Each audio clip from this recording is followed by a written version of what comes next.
Okay. So our next speaker is Jaime Cuadros Valle from Pontificia Universidad Católica del Perú, and the title of the talk is Examples of Regular Sasaki Manifolds with No Extremal Metrics. Please. Thank you very much. Okay.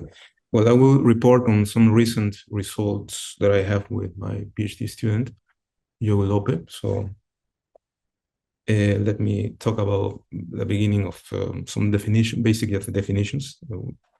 So what is a Sasaki manifold? A Sasaki manifold is a Riemannian manifold with an odd-dimensional Riemannian manifold. Which has 4 tensors, the contact form, the one contact form, the morphisms of the tangent bundle onto itself, which satisfies this condition here, and compatibility with a Riemannian metric given here. The Bragg vector field associated to this structure is a nowhere vanishing vector field that is killing. It means generates isometries. And there is an important feature here is the underlying CR structure given by the kernel of the contact one form, usually called the contact structure, gives you a CR structure naturally, and this has to be integrable. This definition is equivalent to the one given in the first talk in this session. The other one, the first definition was very differential geometric sense, in a very differential geometric. Here we are emphasizing the fact that the transfer geometry of this second manifold is scalar actually. So let me explain a little further that. So, but there is a shortcut to this definition. It's the saying that a manifold is Sasakian if the corresponding cone or metric cone related with defined by this product here, and the warped metric given by this is scalar. It's a very, very neat definition, and also very geometric. And then one can notice that with this definition, the Sasaki manifold always have this transverse geometry, the scalar. And mainly this is given by the normal bundle determined by the red vector field or the foliation associated to it, and the morphism restricted to the contact bundle that is actually a complex structure that is integrable. And there is a natural isomorphism between the contact bundle of the manifold. Remember, the manifold can be decomposed by this. This one here is just the line bundle determined by the red vector field, and this is the kernel of the one form. And of course, one can deduce from here that there is a map, no? From M to some space. I wouldn't be known by Z. And what happens is that what this is saying mainly is that the tangent bundle of Z, which is grossly speaking, tangent bundle, of course, it's given by this. And of course, this gives you isomorphism between this normal bundle and this contact bundle, more or less. In this scenario, the orbits of the red vector field can close. Yes, when they may close or they may not. If they close, they are classifying in terms of regular Sasakian geometry or quasi-regular. In that case, actually, the quotient space or the space of foliations or space of leaves, give you a Kähler orbifold if the red vector field is closed and doesn't have any fixed point, I mean, if the red vector field determines an action that is locally free, then that gives you a Kähler-Orwell structure on the space of leaves. But in the best scenario, it could give you a manifold, a Kähler manifold too, if the red vector field closes after one loop. And that's what I'm saying here. If the action is free, not locally free, then we call it regular, and then the quotient is a manifold. In the regular case, is the interesting one for us. The orbits of the red vector field do not close, but the local quotients. Of course, there is no global geometry there, but the local quotients are given by, they have some structure, Kähler structure. And there is also an important thing that if one starts with a Kähler-Orwell, for instance, with certain integral cohomology in H2, in the same, we're here working with a category of orbitals, but one can think of this class as a rational class in H2 with coefficients in C, the usual H2. And one pick a connection, one form, and then that gives you an orbifold, and it's one bundle, there's one oribundle over the Kähler orbifold. And that total space is the Sasaki manifold associated to it. So the Sasaki cone, what is the Sasaki cone? The Sasaki cone is given by it was defined by Boyer, Galitsky, and Simanka in 2008. It was an adaptation of the idea of the Kähler cone in Kähler geometry. And usually it's a little bit difficult to define it very quickly, but in certain sense, it's just the idea of looking for the moduli of Sasaki structures. And all of those elements are determined by vector fields, actually. Those vector fields, they have to satisfy certain conditions.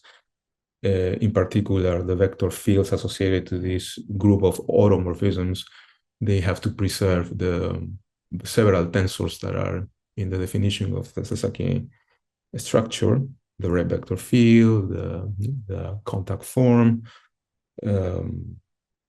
the endomorphisms, and the metric. In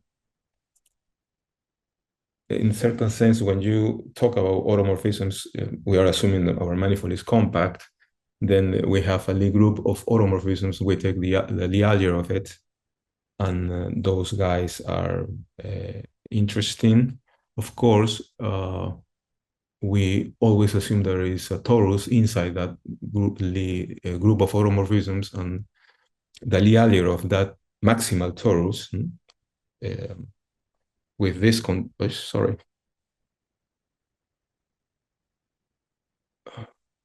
with this condition are part of this Sasaki cone.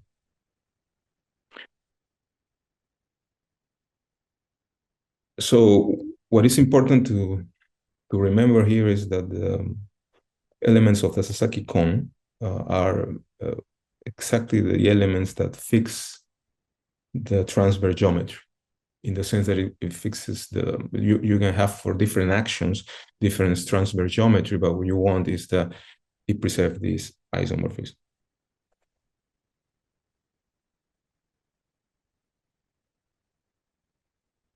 And an easy example of this is the weighted action on the sphere. That is, think of the Hopf vibration, or the weighted Hopf vibration.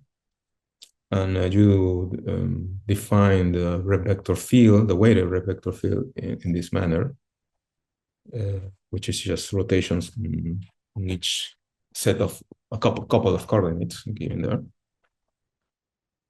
And if you assume, of course, a manifold here is just a sphere, and that gives you some natural instructional Sasakian structure where the transverse geometry is a Kähler-Orwell, which is actually a weighted projective space.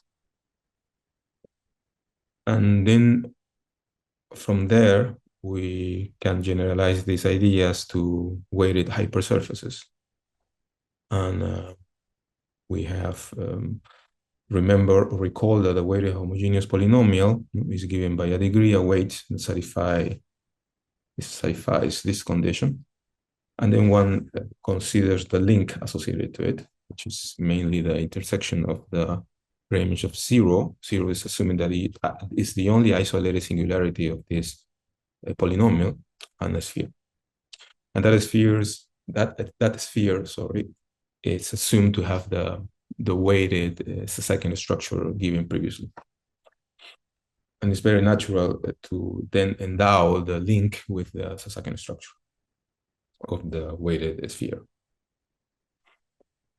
Boyer and Galitsky and Kolar in 2005, they showed that it's quite interesting because for links, it's quite more or less tractable to understand the Sasaki cone. Because what they showed is that if you give a polynomial and that polynomial has some isolated terms, quadratic terms, then that will give you the key to have a manifold with Sasaki cone of large dimension, larger than one at least. And this can be seen from this result with saying that if you have a weighted hypersurface and you have all of the elements on the weighted, all the terms or the variables, they have degree greater than 2, then at least most of them, no? But 1. So most of them, how you say that, I see. For almost, but most of, for all, but at least, how you say, well, it's there, right? For all, but at most 1, this condition is satisfied, and the Sasaki cone has dimension 1, basically. And so let me return here. Then the link, for the link is a little bit easier to understand the Sasaki cone. Depends on the polynomial, of course. So one then has to deal with the definition of Sasaki extremal metrics. It's actually Calabi defined them for Kähler geometry, and then again Galitsky, Boyer, Galitsky, and Simanka adapted this for the Sasakian scenario. And what is Sasaki extremal metric? It's just a critical point of the L2 norm of the scalar curvature. Of course, one can equivalently, as Calabi did, notice that the extremal metric is equivalent to have the 0 or the 1-0 gradient of the function. Function in this case is the scalar curvature. Has to be transversely holomorphic vector field. This notion, as you know, some of you know probably, is a generalization of the metrics with a constant scalar curvature, or even and of course, the Einstein metrics. So in our case, we are interested in more or less recent result from Boyer and Vancouver in 2018, where they show that the Sasaki cone of the link is, if you are able to express the polynomial as expression like this, where you have these quadratic terms over here, then the Sasaki cone of this link is explicitly given by this expression, and the dimension is given by the maximal integer of R of the elements, the quadratic elements on the expression of the polynomial. And the impressive result there is that they could actually understand the extremal Sasaki metrics in terms of simple inequality. This is quite difficult to understand because they actually adapted some results from Sekili and Collins on extremal metrics. So everything is very arithmetic flavor, has everything. So we actually tried to use these results, and we were able to achieve some interesting examples, or find some interesting examples. First of all, remember that a polynomial is called invertible if it can be written as expression given like this, where this is elements of a matrix, no? And that matrix is different than 0. And the Bernoulli-Hughes transpose is sort of an interesting, a nice map that takes a polynomial and changes into its transpose.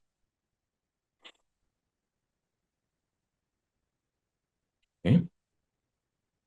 And it's very interesting to see that map, you know, the Bernoulli-Hughes map, actually preserves some nice properties of a link.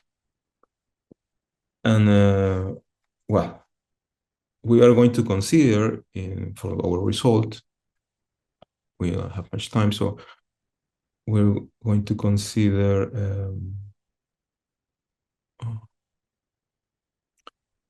an invertible polynomial described by this equation. Let's give you a link of dimension 7 with this coefficient equals to 1 in particular, and we're going to assume that the link associated is a rational homologous sphere, meaning that its Betti number is 0. The only Betti number that survives on the links are in this situation are B3 and B4. But B3 may have torsion, and whenever that happens, when the B3 third Betti number is 0 and it has torsion, it's called a rational homologous sphere. And we want to assume some numerical condition on the weights. This is something that we spend a lot of time understanding, these arithmetical conditions. And in 2023, we were able to use these sort of polynomials in a more general scenario, and we were able to exhibit a lot of explicit examples from there. And we actually established the existence of Sasaki and Einstein metrics on links associated to these sort of polynomials.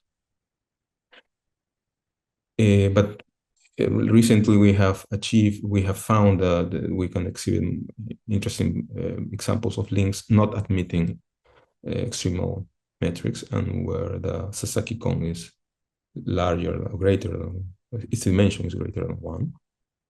And we have the following result. It's interesting to see that if n is even, then the rational homologous sphere is going to show up again. Remember, we are assuming that this is the link associated to F is a rational homologous sphere. If n is odd, then we have a homotopy sphere. In particular, in dimension 9, when we have only 2 diffeo types, then we are able to describe them as a Kerber sphere or as a standard 9 sphere, due to the fact that a nice result from Levin that classifies in those sort of dimensions the diffeo type in terms of the Alexander polynomial. And also the Sasaki cone is given by this. This is a sort of a consequence of the result of Boyer and Vancouver. And of course, the interesting thing is that he has no extremal metrics at all. I have just 1 minute. So I have some ideas of the proof. The proofs are actually use a lot of techniques from Orlik and Milnor, described in terms of the Alexander polynomial. And then the magic occurs when you apply the Bernoulli-Hughes transpose, because there one can manipulate the polynomial in order to have some nice expression. And the last statement saying that the Sasaki cone doesn't have any extremal metrics. It's a very very simple. It's not that simple. It's a lot of calculations, but it's very, very straightforward. And that happens only, of course, if M3 is even. Here it is. Yeah, it's M3 is odd. And if F3 is even, we are able to give, at least for n equals 5, we are able to describe the link as a product of S4 times S5. And also we are able by hand at least, to understand when it has extremal metrics. So we have, wrapping things up, we have explicit examples there. All of them actually come from a very well-known list given by Collar and Johnson in 20 years ago. But we are able to, through the Berlin-Hughes transpose rule, we're able to manipulate them and put it in a nice form, and we are able to do that.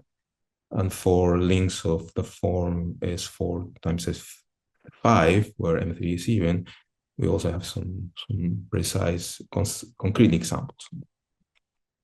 Okay, that's it. So I have some references that if somebody is interested, some of the papers that we use in our work.